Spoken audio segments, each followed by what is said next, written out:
With the economy now the number one issue for American voters, all three presidential candidates are emphasizing their various economic plans. We're joined now by two top economic advisors to two of those campaigns. Gene Sperling was the chief White House economic advisor during the Clinton administration. He's now a strong supporter of Hillary Clinton's campaign. He's advising her.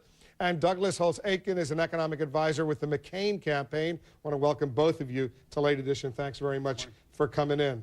Let me play a little clip of what the Treasury Secretary, Henry Paulson, told me just a little while ago about the state of the U.S. economy, because I asked him whether or not we were already in a recession. We know the economy has slowed down. The American people knows it's slowed down. So the important thing is, what do we do about it? And we have an economic stimulus plan. It's going to make a real difference. All right, he refused to say whether or not the U.S. economy already was in a recession. It's not in a recession if you look at the technical definition of a recession, which is 2 quarters or 6 months of negative economic growth. What do you think? Is the country already in a recession? I think if I had to guess, I'd say yes. I mean, recession is fundamentally contraction. It means you're kind of going backwards. Look at private sector jobs. They've been negative. The private sector has lost jobs 3 months in a row for a total of 140,000 lost jobs.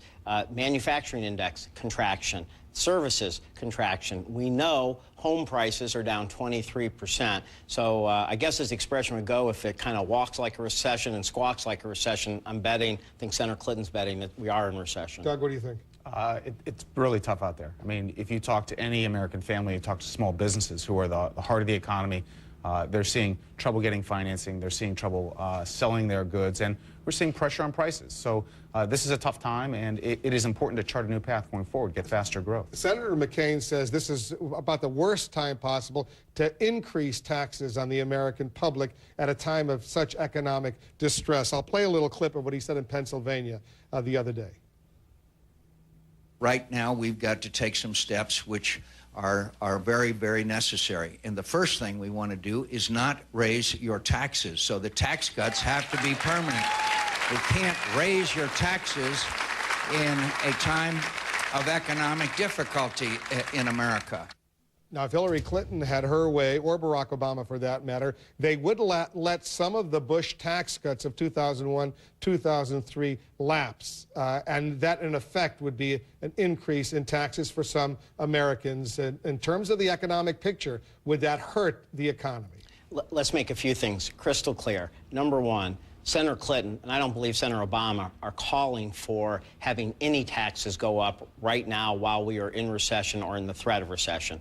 Number two, both senators... They are saying 2010, when these tax cuts lapse. Let me finish. In 2010, when the tax cuts lapse, they would let them lapse, at least some of those tax cuts. Well, again, the first question was right now while we're in this difficult time period, and I'm saying Senator Clinton is not for having any taxes go up when we're in this kind of economic weakness. Secondly, she has supported letting about the tax cuts that affect about 98% of Americans that were passed by President Bush be extended. So she is for extending all the middle-class tax cuts that affect people under $250,000.